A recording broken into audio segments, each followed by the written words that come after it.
कल हमने सुना जेल में बंद वसुदेव जी और देवकी जी के समक्ष भगवान परब्रह्म परमात्मा परात्पर प्रभु का प्रकट हुआ। उन्हीं की प्रेरणा से, आदेश से वसुदेव जी उनको यशोदा मैया के यहाँ गोकुल में पहुँचाया है। कन्या को लाए, कन्या को ले जाकर के कंस को दे दिया। कंस ने जैसे उसे पछाड़ने के लिए ऊपर उछाला, वैसे हाथ से छूटकर वो कन्या आकाश मंडल में चली गई और वहाँ से आकर ध्वनि किया कि अरे दुष्ट कंस, तुमको मारने वाला जन्म ले चुका है और उस महाकाल से तुम बच नहीं पाओगे।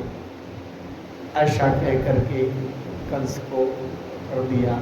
उसके आगे देखते हैं, नंदस्त्वात्मजमुत्पन्ने जाता लादो महामना आहुए विप्राण वेद ज्ञान स्नाता सुचिरलंकृत। नंदत्वात्मजम उत्पन्ने, नंद बाबा को भी सूचना मिली कि आपके लल्ला हुआ। नंद बाबा ने जब सुना कि हमारे यहाँ पुत्र का जन्म हुआ है, जाता लादो महामना, जात माने उत्पन्न हुआ, आह्लाद माने प्रसन्नता, तो बड़े हृदय से प्रसन्नता उत्पन्न हुई। और नंद बाबा ने आहुय विप्राण वेद ज्ञान, ब्राह्मणों को बुलाया, वेद पाठियों को बुलाया, स्नाता सुचिर अलंकृता, और उनको तमाम वस्त्राभूषण दान दिए। वाचयित्वा स्वस्थेनम जात कर्मस्य जस्य वै कारयामास विधिवत पितृदेवार्चन तथा। ब्राह्मणों को बुलाया, स्वस्ति वाचन करवाया और इसके बाद जात कर्म से, जात कर्म जन्म होने वाले समय के जितने भी संस्कार होते हैं वो सब करवाया। जात कर्म सब कीन, कार्यामाश विधिवत देव पितृदेवार्चन तथा, जिस प्रकार से शास्त्र कहते हैं उसी प्रकार से देवताओं की पूजा, पितृ देवों की पूजा, ये सब करवाया। और इसके बाद उत्सव मनाने लगे। उत्सव में गोप्यस्या कर्ण मुदिता यशोदाया सुतोद्भवम आत्मानं भूषयान चक्रुस्वस्ता कल्पांजया तादिभिः। कहते हैं पूरे गोकुल में जैसे पता चला यशोदा मैया के लल्ला भैरव है, सारी गोपिकाएं पूरे गांव की, नगर की, क्षेत्र की आ गई और उत्सव मनाने लगी। सब लोग सम्मिलित हुई।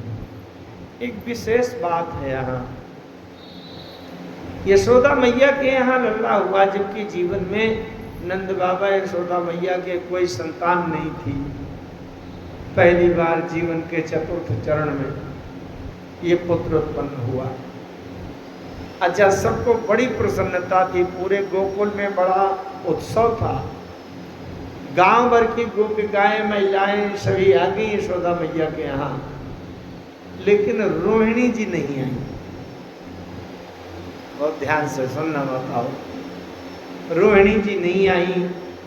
नंद बाबा गए रोहिणी जी के पास, बोले भाभी हमारे घर में जीवन के चतुर्थ चरण में वृद्धावस्था में लल्ला भयो है और तुम इस उत्सव में सम्मिलित होने के लिए नहीं आई, क्या तुमको अच्छा नहीं लगा? रोहिणी जी ने बड़ी अच्छी बात कही। कहती हैं नंद बाबा लल्ला हुआ है, बड़ी अच्छी बात है, बड़ी प्रसन्नता की बात है, भीतर हृदय से बड़ा उत्सव है। भगवान से प्रार्थना करती हैं कि लल्ला बड़ी आयु का हो, खूब सुखी हो, यशस्वी हो, स्वस्थ सानंद रहे, लेकिन इसके बाद भी मैं आपके उत्सव में सम्मिलित नहीं हो पाऊंगी। रोहिणी जी ने कहा। नंद बाबा ने पूछा क्यों? रोहिणी मैया कहती हैं कि शास्त्रों में एक नीति बताई गई है, ध्यान से सुनना। शास्त्रों में एक नीति बताई गई है, जिस सौभाग्यवती स्त्री का पति परदेश गया हो, संकट में हो, विदेश में हो, बीमार हो, अस्पताल में हो, जेल में हो, उस सती पतिव्रता सौभाग्यवती स्त्री को सुंदर वस्त्र आभूषण श्रृंगार नहीं करना चाहिए। जिसका पति परदेश में हो, संकट में हो, बीमार हो, अस्पताल में हो, जेल में हो, किसी मुसीबत में हो, उस स्त्री को घर में रह करके भी बहुत सुंदर वस्त्र, बहुत अच्छे आभूषण और बहुत अच्छा श्रृंगार नहीं करना चाहिए, पान नहीं खाना चाहिए, हंसना नहीं चाहिए, किसी बहुत अच्छे उत्सव में सम्मिलित नहीं होना चाहिए। इसलिए आपके यहाँ लल्ला हुआ है, बड़ी प्रसन्नता की बात है, हृदय से आशीर्वाद है। लेकिन हमारे पति वसुदेव जी जेल में हैं, संकट में हैं, इसलिए मैं आपके लल्ला के उत्सव में मैं सम्मिलित नहीं हो सकती, क्योंकि उत्सव में जाऊं और अच्छे वस्त्र न पहनूं, आभूषण न पहनूं, श्रृंगार न करूं, तो ये भी उचित बात नहीं है। इसलिए मैं आपके इस लल्ला जन्म के उत्सव में सम्मिलित नहीं हो पाऊँ। ये बात तो हुई। अब भगवान कृष्ण के जन्म के तमाम कुछ संस्कार, जात कर्म जो तत्काल वाले होते हैं वो कर दिए गए। लेकिन इसके बाद जब 6 दिन का समय आया, छठी का उत्सव मनाने की तैयारी होने लगी। गोपान कुल रक्षायाम निरूप्य मथुराम गता नंदा कंसस्य वार्षिकम कर्म दातुम कुरुद्वा। कहते हैं कि छठी का उत्सव मनाया जा रहा है, उसमें वार्षिक कर कंस को देना पड़ता है। कंस को वार्षिक कर टैक्स देना पड़ता है। सबने सलाह दिया, नंद बाबा आप कंस को कर दे आइए, ऐसा ना हो आप उत्सव मना रहे हों और बीच में कंस के सिपाही आ जाएं कर वसूल करने और कुछ वो करने लगे तो रस भंग हो जाएगा, तो उत्सव बाधित हो जाएगा। इसलिए आप जाकर के कंस को, राजा है कंस यहाँ का, तो कंस को जाकर के आप कर दे आइए, टैक्स दे आइए। इसके बाद बढ़िया निश्चिंतता से हम लोग पर्व उत्सव मनाएंगे। वसुदेव श्रुत्य भातरम भ्रातरम नंदमागतम ज्ञात्वा दत्तकरम राज्ञ ये उत्तदो मोचनम। नंद बाबा मथुरा गए, गोकुल से मथुरा गए। अब मथुरा जाकर के कंस के यहाँ टैक्स देने के लिए, कर देने के लिए गए। ये बात वसुदेव जी को पता चल गई, कहीं से जानकारी मिल गई। वसुदेव उपश्रुत्य मैंने सुन करके, वसुदेव जी ने सुना कि नंद बाबा, गोकुल के नंद बाबा कर देने आए हैं। तो भ्रातरम नंद भागता ज्ञात्वा दत्त करम, ये जानकर कि टैक्स दे चुके हैं, कर जमा कर चुके हैं और इसके बाद यहाँ कुछ इधर उधर अभी समय बिता रहे हैं। तो वसुदेव जी आए और नंद बाबा से मिल करके कहते हैं कि नंद बाबा सुना है तुम्हारे लल्ला भयो है, बहुत अच्छे प्रसन्नता की बात है, बहुत अच्छा है, बड़ा आनंद, बड़ा हृदय से आह्लाद हो रहा है। लेकिन एक बात है, भ्रातर मम सुता कच्चित मात्रा से भवद्वजे तातम भवंतम मनवानो भवत्वज्य उपलालिता। वसुदेव जी कहते हैं नंद बाबा मेरे जीवन में पुत्रों का तो बड़ा दुख मुझे सहन करना पड़ा। कंस ने मेरे सभी पुत्र मार डाले हैं, इसलिए मैं आपसे एक बात कहता हूँ कि आप जो है कर दे करके यहाँ समय न बिताइए, समय है खराब और ब्रज में बड़े उपद्रव हो रहे हैं, इसलिए आप कर दे करके जल्दी जाइए। नंद बाबा कहते हैं ahote devaki sutaha putraha कंसेन वैभवता।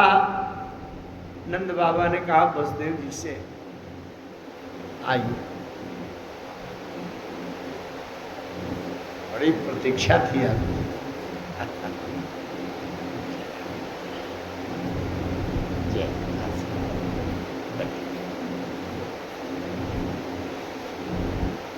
नंद बाबा कहने लगे वसुदेव जी से, आहोते देव की पुत्रा कंसेन भयवो हता।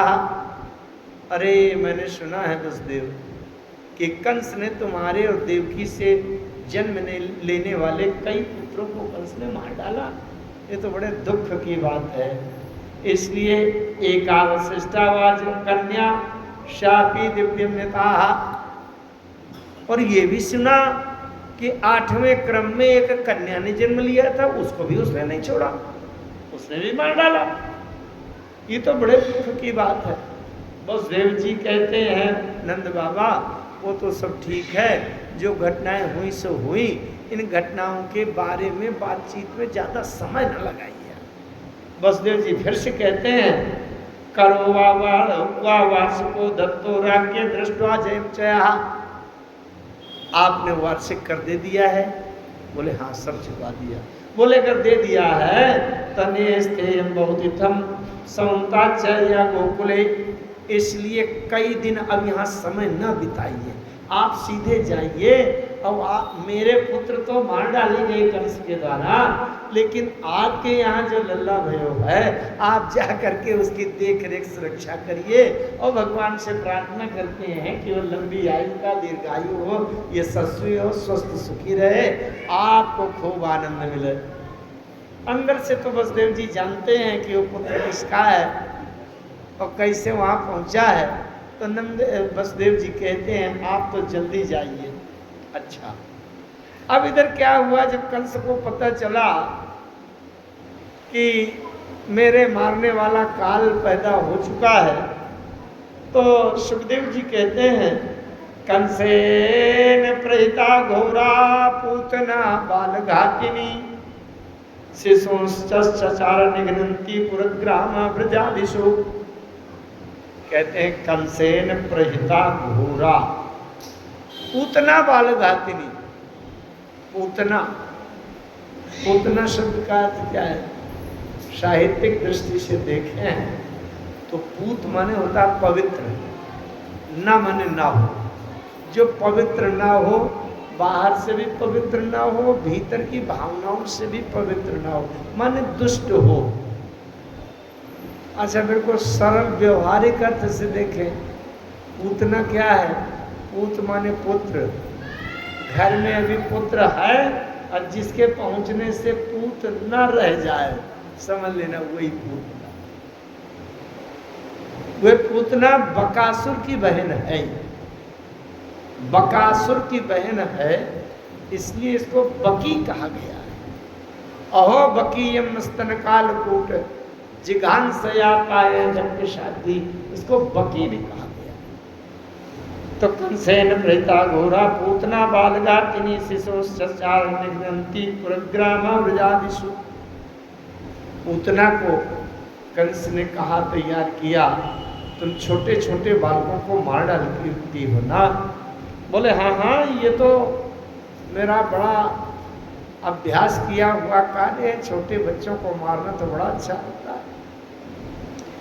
कंस ने उसको भेजा कि जाओ गोकुल में जितने छोटे छोटे बालक हैं सबको, अच्छा सबको मार डालो, मुख्य रूप से नंद बाबा के यहाँ जो बालक है उसको मारो। अब वो पूतना जाती है तो विबुद्धिताम ताम बालक मारिका ग्रहम चराचरासो निविदेलन चढ़ा अनंत मारोप्य पद्यमंकतम यथोरगम सप्तमं बुधरज्जुयश्री। कहते हैं छठी का उत्सव मनाया जा रहा है। अब जहाँ छठी होना है तो मोहल्ला की, पड़ोस की, रिश्तेदारी की तमाम महिलाएं आ जाती हैं। बुआ है और बहन है, तमाम है, मामा के आगे कुल आ जाती हैं सभी उत्सव में, मांगलिक कार्यों में सम्मिलित होने के लिए। खूब भीड़ भाड़ है, पड़ोस की है, मोहल्ला की है, सब सजी धजी हैं, श्रृंगारित सुसज्जित हैं। पूतना भी सज धज कर पहुंची और पूतना ने कहा, अच्छा जो भी कोई जाता था, पड़ोस की महिलाएं जो भी जो कुछ मांगती थी, यशोदा मैया सबको दे रही थी। और ये भी कहती थी अपने कार्य व्यवस्था में सहयोगिनियों के लिए कि जो कोई जो कुछ भी मांगे उसको देते जाओ, किसी को मना मत करो। किसी ने कहा मुझे तो 9 लखा हार चाहिए, यशोदा मैया ने कहा ये। किसी ने कहा मुझको गौएं चाहिए, ये लो। किसी ने कहा मुझे तो सोना चाहिए, मुझे तो घर चाहिए, जमीन चाहिए, सबको दे दिया। किसी गोपी ने कहा यशोदा मैया मुझे तो लल्ला चाहिए, लल्ला दे दो। यशोदा मैया ने कन्हैया को दे दिया। कितना आनंद है। सर्वस दान दीन सबका ऊंचे पावा राखा नहीं पावा। अब ये पहुंचे, अच्छा वहां इतनी भीड़ है कि कोई ये भी नहीं देखता कि ये परिचय वाली है, कहाँ की है, कौन है।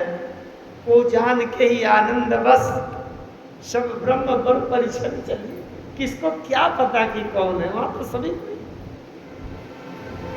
तो पूतना पहुंची सज धज कर, श्रृंगारित होकर के, अच्छे वस्त्र आभूषण गहने पहनकर।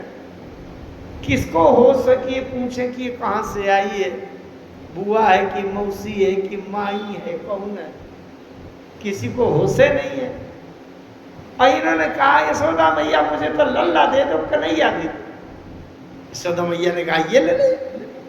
बोले यहाँ भीड़ में नहीं खिलाऊंगी, अच्छे से प्यार करके इसको गोद में लेके मुझे खिलाना है, इसलिए मैं तो एकांत में अकेले भी ले जाऊंगी कोने में। यशोदा मैया ने कहा ले जाओ। तो ये पूतना ने कन्हैया को गोद में ले लिया, एकांत में पहुंच गई। भागवत में लिखते हैं अनंतमारोग्य पैद अंक पैद दम यथोरगम सुप्त बुद्धि रज्जुश्री। तात्पर्य ये है जिस प्रकार से कोई व्यक्ति रस्सी के धोखे सांप को उठाकर अपने गले में लपेट ले, इसी प्रकार से पूतना कन्हैया को लेकर के एकांत में चली गई। रस्सी मान करके कोई सांपा लपेट ले तो खुद उसका काल मड़ा रहा है। इसी प्रकार से जैसे रावण पंचवटी से उठाकर सीता को ले गया, अब बताओ सीता को ले गया तो अपना विनाश स्वयं लेकर के पहुंच गया। अगर सीता लंका न जाती तो लंका दहन होता क्या। तो इसी प्रकार से पूतना भी ताम वीक्षण चित्तमति वाम चेष्टिताम वीक्ष्यांतरा कोश परीक्षति दिवत वरस्त्रियं तत्त प्रभयाच दर्शिते निरीक्षमाणो जननी ह्यास्थिताम। किनारे में कोने में ले जा करके और वो अपने स्तनों में कालकूट हलाहल विष लगा के आई थी। किस छोटे से बालक को मैं जैसे पिलाऊंगी, मेरे स्तन में लिपटा हुआ विष इसके अंदर चला जाएगा और ये काल कवलित हो जाएगा, मृत्यु को प्राप्त हो जाएगा। तस्मिन् स्तनम दुर्जर पीले मुलबणम, उल्बण कहते हैं विष। तस्मिन् स्तन दुर्जर वीर्य मुलबणम घोरांकमादाय शिशोर्दताश्च गाढ़ं कराभ्याम भगवान प्रपीड्ययत प्राणै समं सोष समन्वितो पिबत। कहते हैं गाढ़ं कराभ्याम, स्तन में बड़ा जोर का कालकूट जहरीला बहुत तेज सक्रिय विष लगा हुआ था। अब वो लेकर के उल्बणम वो जहरीला विषैला स्तन कन्हैया को पिलाना चाहती थी। हुआ ये माताएं समझ सकती हैं, अगर छोटे से बालक को ये अपना दूध पिलाती हैं तो बालक एक स्तन को तो मुंह में रखता है, अब दूसरे स्तन को हाथ से पकड़ लेता है जोर से कि कोई छुड़ा न ले। गाढ़म कराभ्याम, कराभ्याम माने दोनों हाथों से, गाढ़म माने जोर से पकड़ लिया। कन्हैया ने उनके स्तन को बड़े जोर से बल लगा करके पकड़ लिया कि कहीं छुड़ा ना।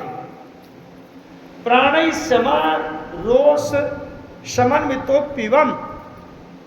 अब उतना को लगा कि मेरे लगता है पूरे प्राण पी जाएगा, इतना जोर से अंदर से दर्द होने लगा। वो पूतना चिल्ला रही है, सा मुंच मुंच मुंचालमिति प्रभाषणी निष्पीड्यमाना खिल जीव मर्मणि। सा मुंच मुंचालमिति प्रभाषणी, मुंच माने होता है छोड़ दो। चिल्लाने लगी, अरे छोड़ दो छोड़ दो छोड़ दो, चिल्लाने लगी। सा मुंच मुंचालमिति प्रभाषिणी निष्पीड्यमाना खिल जीव मर्मणि। जीव मर्मणि, जीव तत्व के मर्म को चूसने लगे कन्हैया। चिल्ला रही, अरे छोड़ दो छोड़ दो छोड़ दो। भगवान कन्हैया ने कहा, देखो भैया, एक तो मैं किसी को पकड़ता नहीं, अब फिर जिसको पकड़ लेता हूं उसको फिर छोड़ता नहीं। यही बात है मेरी। एक तो मैं जीव को पकड़ते नहीं हूं, जीव भोगे अपना कर्म भोग, लेकिन जिसको मैं पकड़ लेता हूं उसको छोड़ता नहीं। इसलिए छोड़ने के लिए मत चिल्लाओ। विवृत नेत्रे चरणौ भुजौ मुहुः प्रसन्न गात्रा क्षिपति रुरोधः। अब भगवान कन्हैया ने विवृत नेत्रे चरणों भुजौ मुहुः, बार बार पैर चला चला के मारते भी जा रहे हैं। इतनी जोर से चूस लिया कि वो पूरा विष तो चूस लिया, विष के बाद पूरा रक्त चूस लिया, और रक्त के बाद प्राणों को भी चूस लिया, और निष्प्राण होकर के उसके नेत्र बड़े बड़े निकल आए। बल्कि नेत्र विवृत नेत्रे चरणों भुजौ मुहुः, कन्हैया ने वो चूसते समय आंख बंद कर लिया, आंख बंद कर लिया। इस पर बहुत विद्वान तमाम भाव देते हैं, आंख क्यों बंद कर लिया। अच्छा, वैसे तो क्यों का उत्तर नहीं ढूंढना चाहिए। भगवान की लीला हो रही है, ऐसा काम क्यों कर दिया, ये हम लोगों के जानने का विषय नहीं है। लेकिन तमाम बड़े बड़े विद्वानों ने तमाम 50 अर्थ किए हैं। इसलिए आंख बंद कर लिया कि इसको देखूंगा तो इसको तत्व ज्ञान हो जाएगा। और फिर मैं स्त्री से शुरू कर रहा हूँ। अच्छा, भगवान के अवतार जो पूर्ण अवतार हुए हैं वो मार धाड़ का काम स्त्रियों से शुरू किए।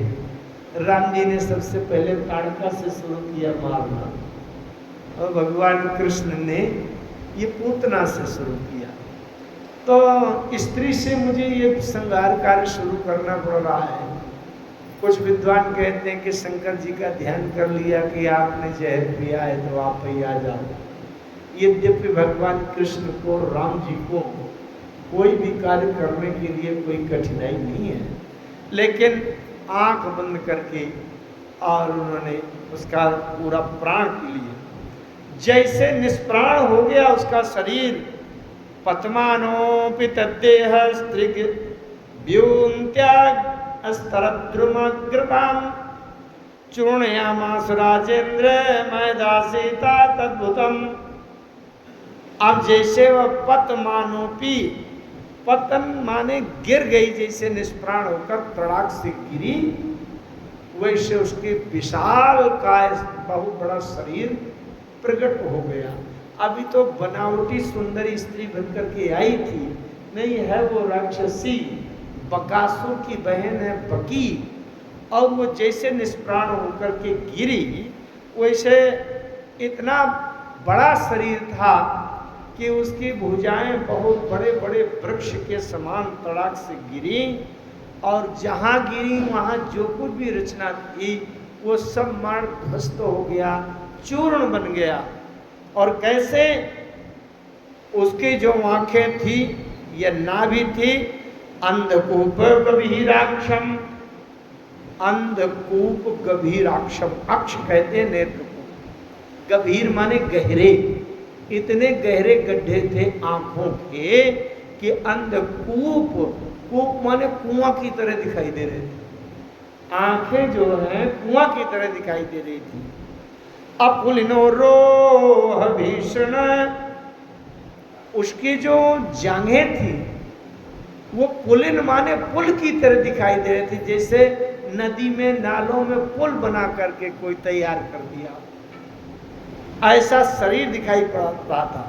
बद्ध से तुर्भुदोर जंग्री शून्य तो हृदयोदरम, हाथ और पांव पुल की तरह दिखाई पड़ रहे थे, आंखें और नाभि कुआं की तरह दिखाई पड़ रही थी।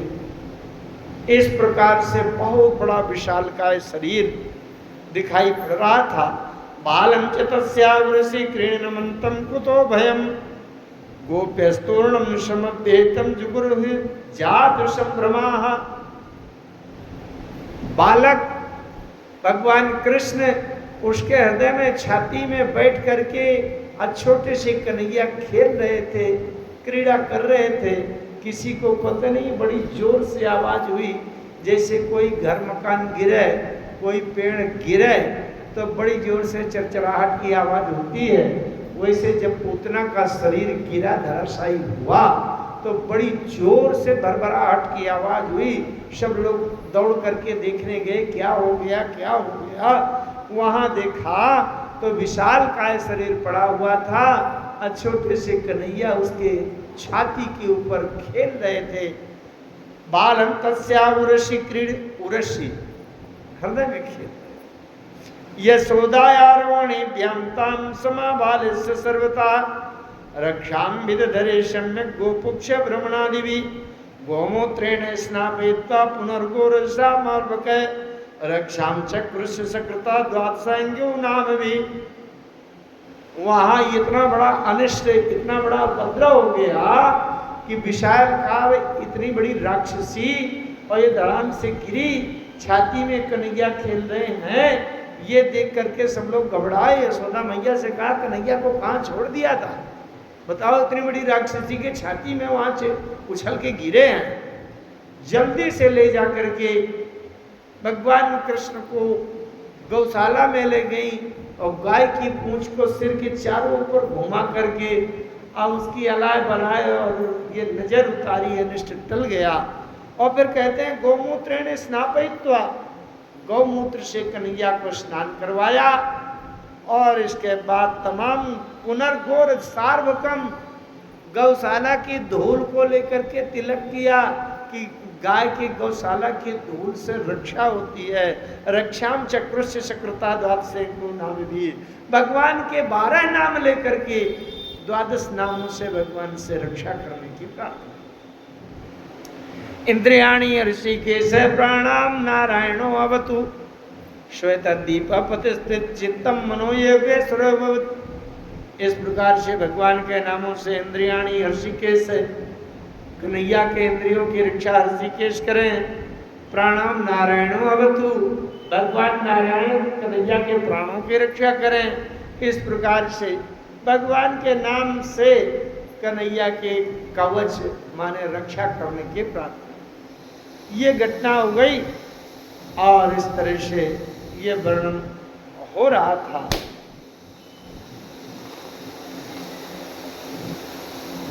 ये छठी के दिन हुआ, भगवान कृष्ण जब 6 दिन के थे। इसके बाद जब कंस को पता चला कि वो पूतना उसको नहीं मार पाई, पूतना स्वयं मर गई, तो कंस ने एक दूसरे राक्षस को भेजा जिस दैत्य का नाम है तृणावर्त। तृणावर्त कहते हैं जो आंधी आवे उसको घुमा करके के और तूफान बनाकर तृण की तरह सबको उड़ा दे। तो दैत्यो नाम तृणावर्ता कंसवृत्ते प्रणोदिता चक्रवाता स्वरूपेण जारासीन अर्भकम। बड़ी जोर का बवंडर आया आप लोग अनुभव कर सकते हैं। जब बैसाख जेठ के समय में, गर्मी के समय में हवा में गर्मी ज़्यादा हो जाती है, दबाव कम हो जाता है, तो वो चक्रवात आता है, ऐसे ऐसे गोल गोल घूमता है, बड़ा बवंडर तमाम चीज़ें ऊपर तक उड़ा देता है। ऐसे बवंडर आया और इतना तेज आया कि धूल भर दिया पूरी जगह में। धूल के मारे को दिखाई नहीं पड़ा और उस बवंडर ने, तृणावर्त ने केवल कन्हैया को उड़ाया और उड़ाकर आकाश में दे गया कि इसको वहीं में मार डाला। कन्हैया उड़ते हुए चले गए और ऊपर जा करके उस तृणावर्त के छाती में घूसा मार दिया और तृणावर्त धराशायी हो गया। तृणावर्ता शांतर्यो वात्यारूप धरोहरन कलग्रहण निश्चेष्टो देशो निर्गत लोचना अव्यक्तारावो निपतत सहबालो भुचुर्वसई। तो कहते हैं तृणावर्त को धराशायी कर दिया। गल निग्रहण निश्चेष्टो दैत्यो निर्गत लोचना, निश्चेष्ट हो गया, उसकी निर्गत लोचना, आंखें बाहर निकल आई बड़ी बड़ी और धड़ाम से गिरा और महलों के बाहर जाकर के कन्हैया गिरे, उस तृणावर्त को पछाड़ दिया। वहां जाकर के देखा तो फिर से उनके ले आई। अब एक बात आती है कि जब कंस, नंद बाबा कंस के यहाँ कर देने गए थे, वहां इनके कुल पुरोहित हैं गर्गाचार्य जी। वसुदेव जी ने गर्गाचार्य जी से कहा था, गर्ग महाराज ऐसा है, नंद बाबा के यहाँ लल्ला भव हुआ, लेकिन एक काम करिएगा, बड़े अनिष्ट हो रहे हैं, इसलिए नामकरण का जब ये संस्कार करें तो उसमें ज़्यादा उत्सव और वो न मनाइएगा, बहुत बड़ा पर्व न मनाइएगा, माने किसी को पता न चलने पावे, चुपचाप ले जा करके गौशाला में बस धीरे से नाम रख दीजिएगा ताकि कहीं शोहरत न होने पावे, क्योंकि बड़ा खतरा हो रहा है, इस समय बड़े अनिष्ट हो रहे हैं। तो इसलिए गर्गाचार्य जी से कह दिया था। अब नंद बाबा जा करके सुखदेव जी कहते हैं कि गर्गा पुरोहितो राजन यदु नाम सुमहातपा। गर्ग महाराज जो बड़े तपस्वी हैं, नंद बाबा के इनके पुरोहित हैं, ये गर्ग जी जा करके नंद बाबा से कहते हैं कि बाबा इनका नामकरण करना है कि नहीं। तो उन्होंने कहा, तुम ही ब्रह्म विदाम श्रेष्ठम संस्कारात कर्तुम रहर्षि बालयोरनयोरूर्णा जन्मनाम ब्राह्मणो गुरु। नंद बाबा ने कहा, गुरुजी, आचार्य जी, आप चल करके हमारे बालकों का नामकरण कर दीजिए। गर्ग जी कहते हैं, सुतम मया संस्कृतम ते मनते देवकी सुतम कंसः पापमति सख्यम तव चानक दुन्दुभे देवक्या अष्टमो गर्भो न स्त्री भवतुमर्हति इति संचित्य मच्छ्रुत्वा देवक्या दारिका वचः। गर्गाचार्य जी ने स्वयं सलाह दिया नंद बाबा को, नंद बाबा आप तो बहुत बड़ा उत्सव मत मनाइए कि चारों तरफ हल्ला मचेगी, ये नामकरण हो रहा है, आप तो धीरे से चुपचाप करवा लीजिए, समय अच्छा नहीं है। वसुदेव जी के 8 पुत्र मार डाले हैं कंस ने, और 8वें पुत्र में तो पुत्र नहीं था, वो बिटिया हुई थी, कन्या हुई थी, उसको भी नहीं छोड़ा, पटक दिया। तो इसलिए आप तो ऐसा करो कि धीरे से चुपचाप करवा लो। नंद बाबा ने कहा कि कुरुद्विजाति संस्कारम स्वस्तिवाचन पूर्वकम। ठीक है आचार्य जी, आप गौशाला में ही ले चलिए, लेकिन वेद मंत्रों से स्वस्तिवाचन करते हुए जिससे कल्याण हो जाए, ऐसा ये नामकरण कर दीजिए। ठीक है, गर्ग जी कहते हैं। गर्गाचार्य जी गए और रोहिणी के पुत्र को भी ले गए, और अब वो नामकरण कहते हैं, अयम ही रोहिणी पुत्रो रमयन सुहृदो गुणैहि। अयम ही रोहिणी पुत्र, ये जो रोहिणी का पुत्र है, ये बहुत रमयन, बड़ा सुंदर रमणीक है, सुंदर बहुत है। इनमें बड़े बड़े इनके मित्र साधु संत ऋषि मुनि इनमें रमण करते हैं, इनमें मन रम जाता है उनका, इसलिए आख्यास्ते रामा इति, इनको राम कहा जाएगा। आख्याते राम इति बलाधिक्यात बलम विदुः। लेकिन इनमें बल बहुत है तो राम के साथ बल लगा दिया जाएगा तो इनका नाम बलराम। अच्छा, यदु नाम पृथक भावात संकर्षण मन्यतः। यदुवंशियों में इनको संकर्षण नाम से भी जाना जाएगा, संकर्षण नाम से। अच्छा, यशोदा के लल्ला के लिए उन्होंने कहा वासुदेव इति श्रीमान विज्ञा संप्रच्छते बहूनि सन्ति नामानि रूपाणि च सुतस्य वै। ये जो नंद बाबा आपका बालक है, यशोदा पुत्र है, इसके एक दो नाम से काम नहीं चलेगा। बहूनि सन्ति नामानि, इसके बहुत से नाम हैं, इनके नाम अनेक अनंत। नंद बाबा ने कहा कितने नाम हैं, कितने नाम हैं जरा देखें आप।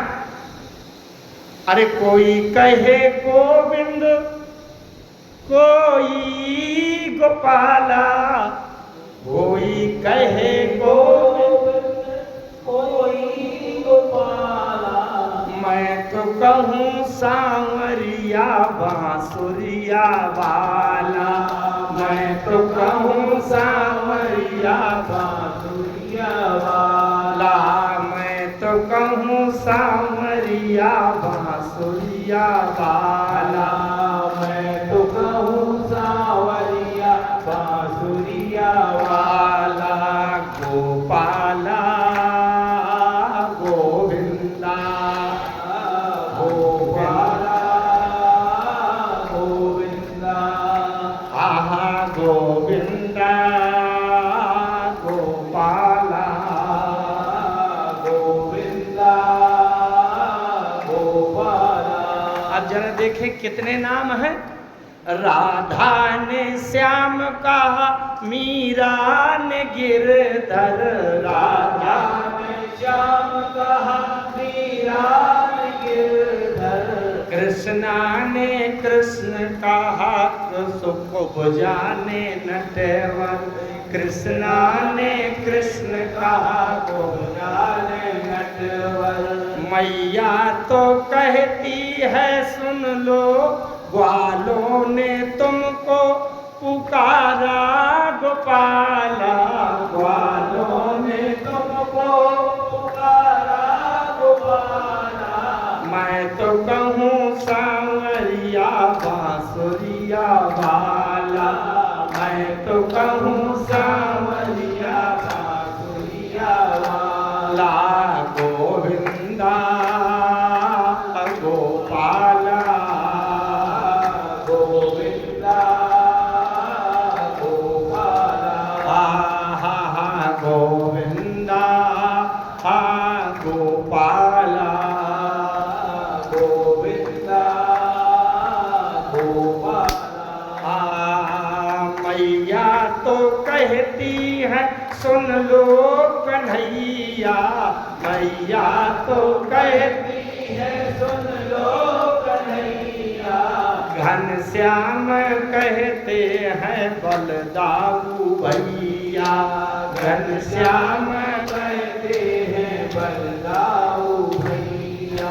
असुरा की आंखों के तुम हो उजाला, सूरा की आंखों के तुम हो उजाला। मैं तो कहूँ बांसुरिया सांवरिया वाला, मैं तो कहूँ सांवरिया बांसुरिया वाला, मैं तो कहूँ सांवरिया बांसुरिया वाला, मैं तो कहूँ सांवरिया बांसुरिया वाला।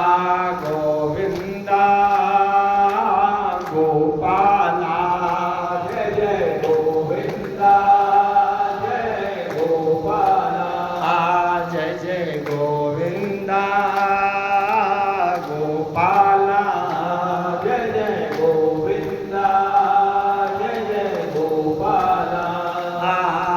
भीष्म जी के बनवारी अर्जुन के मोहन, भीष्म जी के बनवारी, अर्जुन के मोहन, छलिया भी कह करके बोला दुर्योधन, छलिया भी कह करके बोला दुर्योधन, छलिया भी कह करके बोला दुर्योधन, छलिया भी कह करके बोला दुर्योधन। कंसा तो कहता है जल करके काला, कंसा तो कहता है जल करके काला, मैं तो कहूँ सांवरिया बांसुरिया वाला, मैं तो कहूँ सांवरिया बांसुरिया वाला। गोविंदा गोपाला, गोविंदा गोपाला, जय जय गोविंदा, जय जय गोपाला, जय जय गोविंदा, जय जय गोपाला। अच्युत युधिष्ठिर के उद्धव के माधव, अच्युत युधिष्ठिर के उद्धव के माधव, अच्युत युधिष्ठिर के उद्धव के माधव, अच्युत युधिष्ठिर के उद्धव के माधव। भक्तों के भगवान संतों के केशव, भक्तों के भगवान संतों के केशव, भक्तों के भगवान संतों के केशव, भक्तों के भगवान संतों के केशव। ग्वालिनिया तुमको पुकारे नंद लाला, ग्वालिनिया तुमको पुकारे नंद लाला, मैं तो कहूँ सांवरिया बांसुरिया वाला, मैं तो कहूँ सांवरिया बांसुरिया वाला, मैं तो कहूँ सांवरिया बांसुरिया वाला, मैं तो कहूँ सांवरिया बांसुरिया वाला। कोई कहे गोविंद, कोई गोपाला, कोई कहे गोविंद, कोई गोपाला, मैं तो कहूँ सांवरिया बांसुरिया वाला, मैं तो कहूँ सांवरिया बांसुरिया वाला। गोविंदा गोपाला, गोविंदा गोपाला, जय जय गोविंदा, जय जय गोपाला, जय जय गोविंदा, जय जय गोपाला, गोविंदा जय जय गोपाला, जय जय गोविंदा, जय जय गोपाला।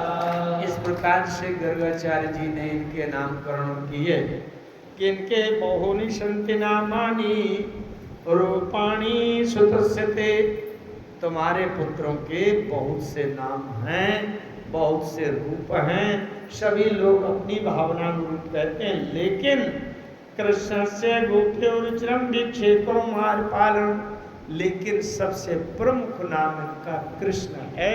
कृष्ण शब्द का अर्थ होता है जो खींच ले, मनः कृष्ण तथा कृष्ण, माने जो हमारे मन को खींच ले उसको कहते हैं कृष्ण। कहते हैं अब आगे इनकी लीलाएं शुरू होती हैं। थोड़े से बड़े हो गए, अब गांव में गोपिकाओं के यहाँ जाकर के अब ये मक्खन चुराने लगे। क्यों चुराने लगे? इसलिए चुराने लगे कि वहाँ गोकुल में बहुत दही होता है, था दूध दही। अरे गोपिकाएं पूरा दूध दही लेकर के कंस के यहाँ दे आती थी।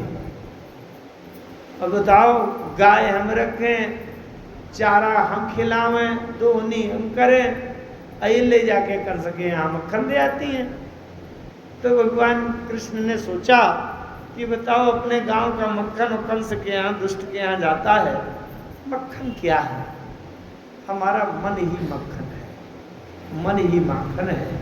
भगवान कृष्ण ने सोचा ये माखन कंस के यहाँ देने न जाएं, इसलिए इनको बीच में छेड़ें और इनसे रोक लगाऊं। इसलिए वो जाते हैं गोपिकाओं के घर में। अच्छा बात यह है कि जिस गोपी के यहाँ कन्हैया जाते हैं, छोटा सा नटखट बालक है, बातें बड़ी करता है और तमाम प्रकार की ऐसी क्रियाएं करता है कि बड़ा अच्छा लगता है। तो उन गोपिकाओं को कृष्ण के आने की प्रतीक्षा रहती है। किसी दिन अगर कन्हैया नहीं गए उनके घर में, तो दो चार अगल बगल पड़ोस वाली निकली, बोले आज कन्हैया नहीं आया, कन्हैया नहीं आया, मन नहीं लग रहा काम में। 4, 6, 8 गोपिकाएं इकट्ठा हुई, बोले चलो देखें तबीयत तो नहीं खराब हो गई।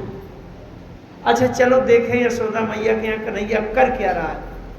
किसी ने कहा तो किस बहाने से चलेगी? तो बोले इस बहाने से चलेंगी कि कन्हैया की शिकायत करने के लिए चलेंगी।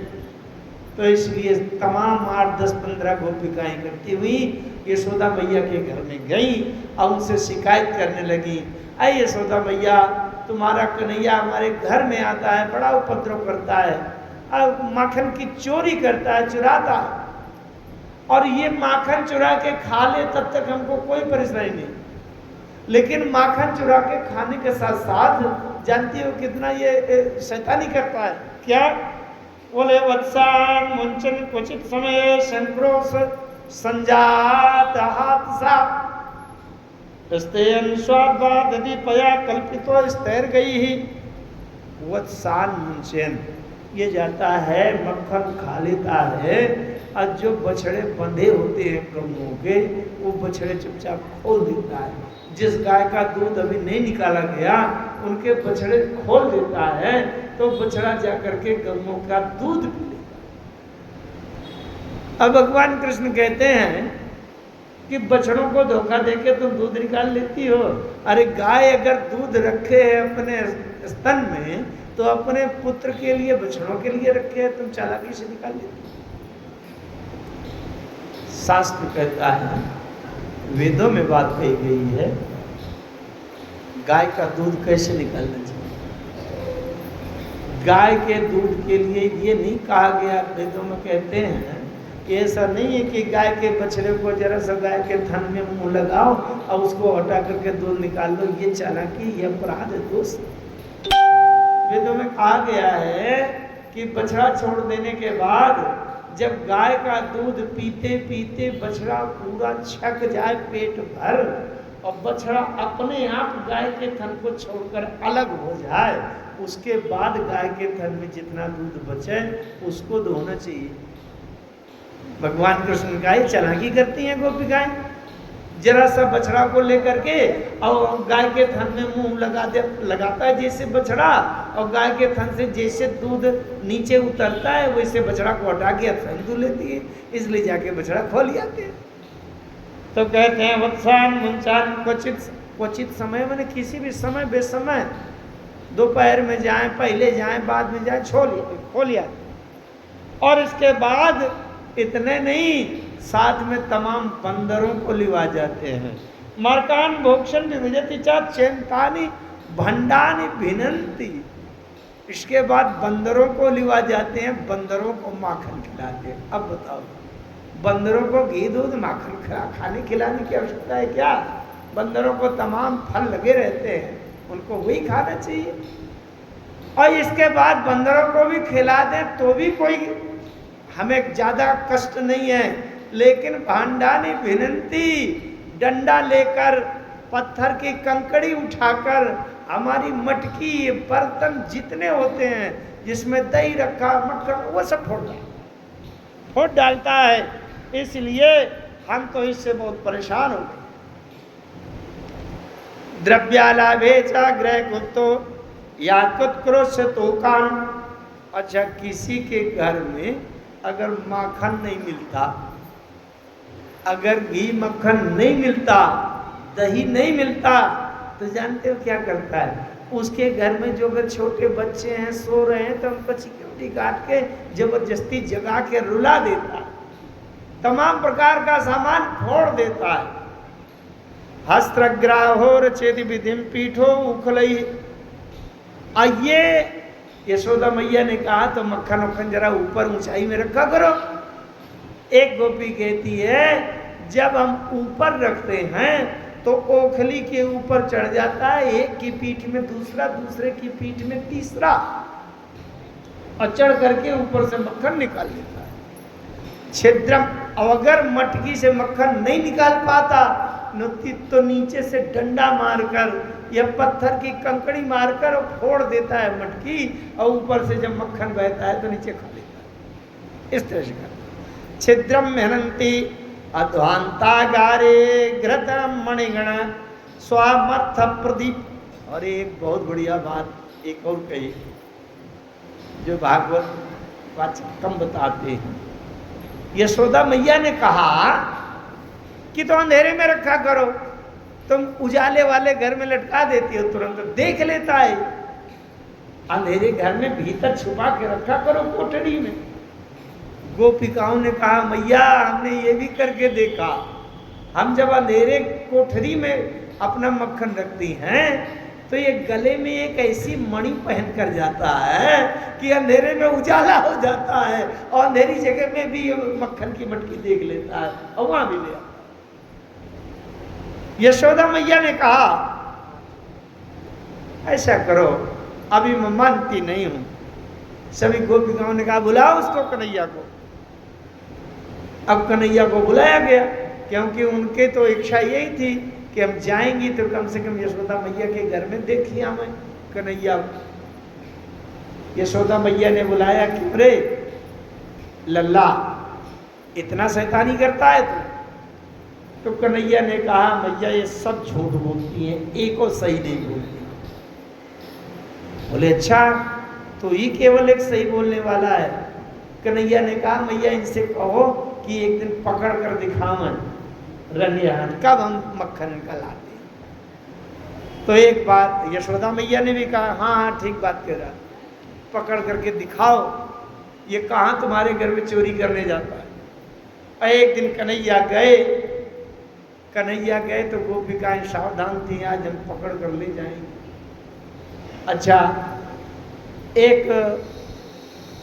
गोपी ने होशियारी करके एक घंटी लटका दिया, जहाँ मक्खन की मटकी लटकी हुई है उसमें घंटी बांध दिया कि जब ये कन्हैया जाएगा जरा सा ये ऊपर का छिलका हिलेगा तो घंटी टन टन टन टन बजेगी, और जैसे बजेगी हम समझ जाएंगे आ गया कन्हैया, तो पकड़ लेंगे। और कन्हैया गए, तमाम अपने साथियों को लिवा गए। एक चोर मंडल बनाया इसने, चोरों का जो मक्खन चुरा के खाता, चोर मंडल बनाया। और जब नीचे से देखा इसमें आज घंटी लटकी है, ये तो भैया बड़ा तकनीक इन्होंने लगाया कि जब मटकी से मक्खन निकालेंगे घंटी बजेगी और ये पकड़ लेंगे। अब कन्हैया चढ़े ऊपर, अन्य अपने सखा मित्रों के कंधे पर चढ़े और घंटी से कहा देखो घंटी तुम्हें हिलना, आज बजना नहीं। घंटी ने कहा ठीक है नहीं बजूंगी। कन्हैया ने मक्खन निकाल के सभी साथियों को खिला दिया, श्रीदामा को खिला दिया, मधुमंगल को खिला दिया, और इनको सबको तमाम बंदाओं को खिला दिया, सबको खिला दिया, मनसूबा को खिला दिया। और इसके बाद घंटी नहीं बजी, और जब स्वयं निकाल के अपना मुंह में खाने लगे तो घंटी टन टन टन टन अपने आप घंटी टन टन आके बजाई। गोपिकाएं समझ गई आ गया चोर कन्हैया आ गया, दौड़ो पकड़ो। अच्छा पकड़ लिया। अब कन्हैया ने कहा गोपी ऐसा है कि पकड़ लेना, लेकिन थोड़ा सा मुझे और शब्दों में घंटी से पहले निपट लूं। घंटी से कन्हैया ने पूछा ये बताओ घंटे तुम बड़ी बदमाश हो, जब तक अन्य साथियों को मैंने मक्खन खिलाया तब तक तुम नहीं बजी, चुपचाप खाते रहे, और जब मेरा नंबर आया मैंने खाने के लिए मुंह फैलाया तुम बच गई। घंटी ने कहा भगवान संसार कोई खाता रहे तब तक मुझे कोई मतलब नहीं है, और जब रोज रोज आपको भोग लगाया जाता है, अब भोग लगाते समय मुझको बजाया जाता है, तो आज ही आप साक्षात भोग लगाने आए हैं, अब आज मैं न बजूं तो मेरा जीवन भर का बजना बेकार रहा, इसलिए घंटी न बजे, ये कैसे हो सकता? अच्छा, जानते हो घंटी क्यों बजाई जाती है? एक बड़े काम की बात याद आ गई। ये घंटी क्यों बजाई जाती है? जब भोग लगाया जाता है, आरती की जाती है, घंटी बजाते हैं, बाएं हाथ से घंटी बजाते हैं, ऐसे ऐसे आरती कर रहे हो। कभी सोचा आपने कि ये घंटी बजाई क्यों जाती है? इसका काम क्या है? ये घंटी केवल ऐसे घंटी नहीं होती, इसमें ऊपर देखेंगे तो पक्षी का चिन्ह बना रहता है। ये गरुड़ घंटी है, गरुड़ घंटी। जो लोग पंडिताचार्य होते हैं उन्हें 10-20 मंत्र आते रहते हैं तो बढ़िया तड़ातड़ बोलते हैं, लेकिन संसार में कोई कितना भी विद्वान हो, पूरे वेद के सारे मंत्र किसी को नहीं आते। वेद साक्षात ब्रह्म है और ब्रह्म किसी के कब्जे अधिकार में, किसी के सामर्थ्य में नहीं रहता। ये वेदों की महिमा है। पूरा वेद किसी को शुद्ध उच्चारण से, पूरा वेद किसी को उच्चारण में नहीं है कि पूरे मंत्र जानता है।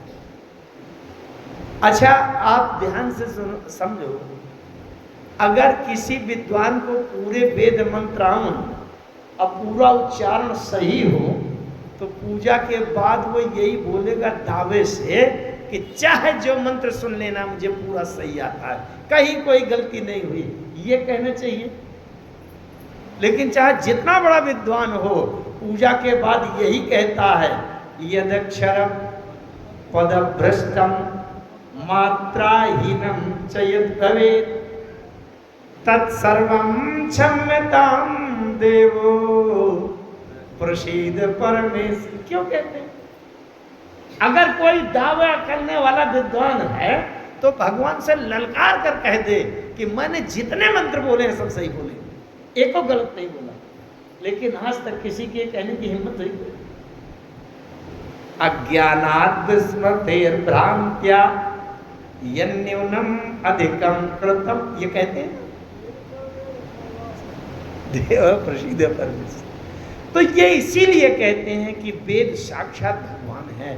भगवान को कोई जीव अपनी सीमा में समेट नहीं सकता। तो घंटी इसलिए बजाते हैं कि ये गरुड़ जी हैं। गरुड़ जी के पंख हिलाने से वेदों के मंत्र निकलते हैं। जब गरुड़ जी उड़ान भरते हैं तो हम लोग घंटी इसलिए बजाते हैं कि 2-4-6 श्लोक जो आए, मंत्र आए, जैसा आए सो बोल दिया, सही हो गलत हो जैसे बना सो बोल दिया, और जितने मंत्र अधूरे रह गए हों, गलत हो गए हों, तो घंटी गरुड़ जी के पंख हैं। ये घंटी बजाने से वेद मंत्र पूरे हो जाते हैं, इसलिए घंटी बजाई जाती है। वेद मंत्र पूरे हो जाते हैं घंटी बजाने से। घंटी ने कहा, भगवान आप भोग लगाए और घंटी से मंत्र ना निकले, ऐसा कैसे हो सकता है? इसलिए वो बच गई। अच्छा, गोपी पकड़ कर ले जाने लगी तो कन्हैया के हाथ पकड़े, मुलायम नरम कलाई है, पकड़ कर ले जाने लगी। कन्हैया ने कहा, गोपी मेरा ये हाथ दर्द करने लगा है, जरा दूसरा वाला पकड़ लो। अब दूसरा पकड़ाने के चक्कर में उसके पति का हाथ पकड़ा दिया, अपना गायब हो गया और बड़बड़ाती हुई, घसीटती हुई लेकर पहुंची। आज यशोदा मैया को प्रमाण दूंगी, ये लोग कन्हैया को पकड़ कर लाई हूँ। और जब घसीटते हुए ले गई, यशोदा मैया ये देखो ये देखो। मैया ने कहा, रे बावरी है गई है, कहा किसको पकड़ के ले आई? और उसने लौट के देखा तो अपने पति को घसीटते हुए ला रही थी। बड़ी लज्जित हुई, लेकिन फिर भी कन्हैया की उस लीला में बड़ा अद्भुत आनंद आ रहा था। गोपी क्या है? गो माने इंद्री और पी माने पीने वाली। कृष्ण रसा पिबती सा गोपी। जो हमारी इंद्रियां हैं, भगवान कृष्ण के लीला का रसपान करें, हमारी संपूर्ण इंद्रियां ही गोपी हैं। एक बड़ी अच्छी बात यहां आई है। भागवत जी में तो नहीं है। ब्रह्म वैवर्त पुराण में बात आई है कि एक बार भगवान कृष्ण माखन चुराने गए, आई एक गोपी जान गई और कन्हैया को पकड़ने के लिए दौड़ी, और कन्हैया भागने लगी, कहीं छुप जाऊं नहीं गोपी पकड़ लेगी। ध्यान से सुनना, बड़ी मार्मिक बात।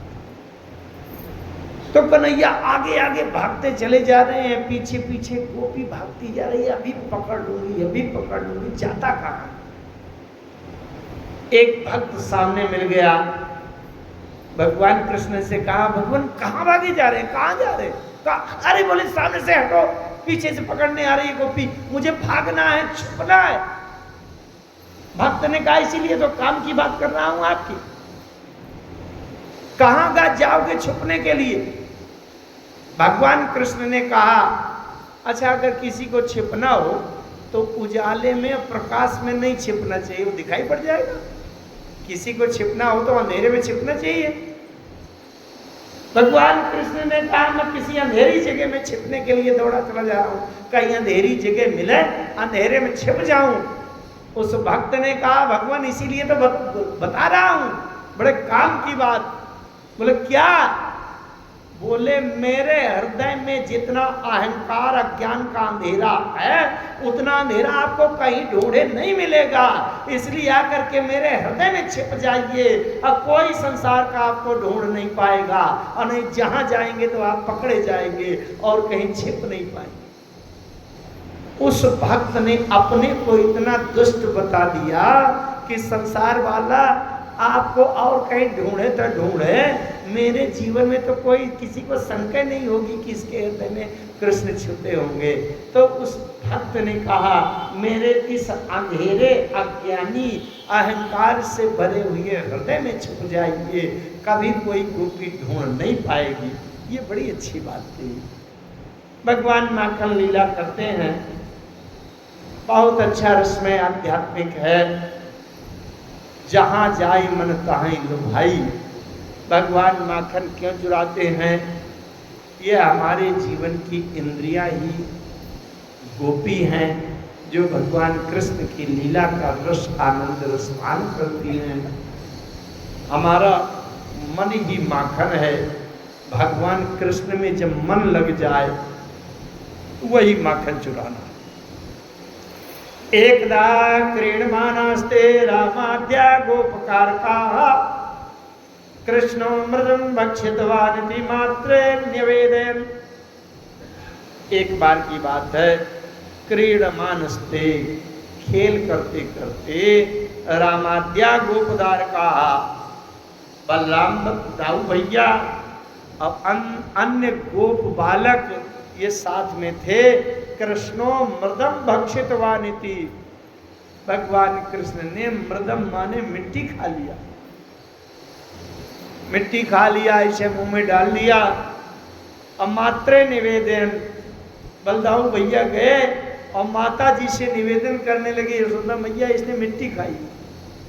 छोटा बालक अगर मिट्टी खाए तो माताएं डांटती है ना, पेट में कीड़े पड़ जाएंगे, मिट्टी खाते हो? ये मिट्टी खा लिया। बलदाऊ भैया ने कहा, साथ में अन्य साथियों को भी लिवा गए, चलो हमारी गवाही दे देना कि हम सही कहते। अब मैया ने कहा, क्यों कन्हैया तुमने मिट्टी खाई? तो श्री कृष्ण वाच ना हम भक्षितवानम सर्वे मिथ्याभिशंसिना। ये जितने साथी हैं सब झूठ बोल रहे हैं। कन्हैया कह रहे हैं, ना हम भक्षितवान अम्ब, हे माता हे मैया, मैंने कोई मिट्टी नहीं खाई, ये सर्वे मिथ्याभिशंसिना, सभी के सभी पूरे के पूरे सब झूठ बोल रहे हैं एक तरफ से। यदि सत्य गिरस्तर ही सपक्षम पश्य में मुखम, अगर आपको इसका सत्यापन करना हो तो मैं मुंह खोले दे रहा हूं, अब मेरे मुख में देख लो अगर मिट्टी खाई हो मैंने। अच्छा, जबकि यशोदा मैया से कन्हैया कहते हैं कि मैंने मिट्टी नहीं खाई, चाहे कसम करा लो। मिट्टी नहीं खाई मैया, कसम करा लो। काहे की कसम? तो बोले गंगा यमुना तारा गणों की सूर्य चंद्रमा की जाए जिसकी करवा दो। यशोदा मैया ने कहा और किसी की नहीं, अगर कसम करना है तो कलयुग के भक्तों की कसम खा के कहो कि मिट्टी। कन्हैया ने कहा मैया सतयुग के भक्तों की कसम खा सकता हूं, त्रेता के भक्तों की कसम कर सकता हूं, द्वापर के भक्तों को भी शपथ में कह करके मैं कह सकता हूं, लेकिन कलयुग के भक्तों की कसम नहीं खाऊंगा, चाहे दंड दे दो। यशोदा मैया ने कहा क्यों? बोले सतयुग में तमाम भक्त हैं, कुछ की कसम भी खा लूंगा तो भी कुछ बने रहेंगे। त्रेता में भक्त बहुत है, द्वापर में है, लेकिन कलयुग में तो गलियों में गिने चुने तो भक्त हैं, और उनकी भी कसम खा लूं तो फिर कोई नहीं बचेगा। इसलिए कलयुग के भक्तों का सबसे बड़ा महत्व है। भगवान कहते हैं कलयुग में अगर मेरा कोई परायण भक्त होता है वो मुझे मेरे प्राणों से भी ज्यादा प्रिय है। भगवान कहते हैं कि मैया अगर आपको सत्यापन करना हो तो मेरे मुख में देखो, यदि सत्य गिरस्तर ही समक्षम पश्य में मुखम, मेरे मुख में देखो। अब मुख में देख करके यशोदा मैया ने कहा खोलो, और जैसे मुख खोल दिया सा तत्र ददृशे विश्वम जगत स्थानम चक्षम दिशा शाद्रदीपाब्धि भूगोलम सावयाग्नि इंदु तारकम। मुख में क्या क्या दिखाई पड़ा? सा तत्र ददृशे विश्वम जगत, पूरा विश्व संसार दिखाई पड़ा। स्थातुम च खम, खम माने आकाश दिखाई पड़ा। दिशा, सारी दिशाएं दिखाई पड़ी। शाद्री, अद्र कहते हैं पर्वत को, तमाम संसार भर के पूरे पृथ्वी के सारे पहाड़ भरे थे अंदर। द्वीप दिखाई पड़े, सारे अवधि माने सब सभी सागर समुद्र भरे थे। भूगोलम, पूरी पृथ्वी गोल थी, घूम रही थी, ये दिखाई पड़े। शवाया अग्नि, अग्नि इंदु तारकम, सूर्य चंद्रमा तारागण, ये सब दिखाई पड़ गए मुख के अंदर। ये क्यों दिखाया? बड़ी सावधानी की बात है, ये दिखाया क्यों भगवान ने ऐसा? एक बात कहूं मैं, राम कथा में भी एक प्रश्न आता है। जब राम जी वन को गए, अगर घबराहट में हार्ट अटैक होना है, किसी की मृत्यु होना है, तो पिता को मरना चाहिए कि मां को? पुत्र के दुख में मां का हृदय ज्यादा घबराता है कि पिता का? अरे भाई, पिता तो बड़ा साहसी होता है। अगर पुत्र को कहीं देश प्रदेश जाना हो, जंगल में जाना हो, या सरकारी सर्विस में ट्रेनिंग में कठिनाई हो, या विदेश अमेरिका लंदन कहीं जाना हो, तो पिता तो कह देगा जाओ, हिम्मत करो। अगर डरपोक बनोगे, घर में रहोगे, क्या कर पाओगे? इसलिए कुछ दिन कष्ट होगा, कुछ भी होगा, जाओ, हिम्मत करो, आगे सुख मिले। लेकिन माँ के हृदय से पूछो, अगर पुत्र घर से बाहर जा रहा है, अब माँ को जरा भी आभास हो जाए कि वहाँ कष्ट होगा, असुविधा होगी, तो माँ कहेगी बेटा तुम घर में रहो, 4 रोटी की जगह 2 रोटी खाना, गरीबी में रह लेना, लेकिन तुम कष्ट में न जाओ। माँ का हृदय इतना कोमल होता है, भावुक होता है। तो राम जी जब वन को चले गए, और पुत्र वियोग में अगर घबरा के मरना है, तो पहले कौशल्या को मरना चाहिए कि दशरथ जी? है ना? कौशल्या जी की मृत्यु होनी चाहिए पहले, माँ का हृदय फटना चाहिए। पिताजी खत्म हो गए, कौशल्या जी बैठी है। क्यों बैठी? इसलिए कि शत्रुपा जी ने मांगा था, जे निज भगत नाथ तब यहाँ ही, जो सुख पावन जो गति लाई, स्वयं सुख स्वयं गति स्वयं भगति स्वयं निज चरण सदैव, स्वयं विवेक स्वयं रानी प्रभु हमें कृपा करेगी। ये मांगते, वो विवेक, वो ज्ञान भी दे देना।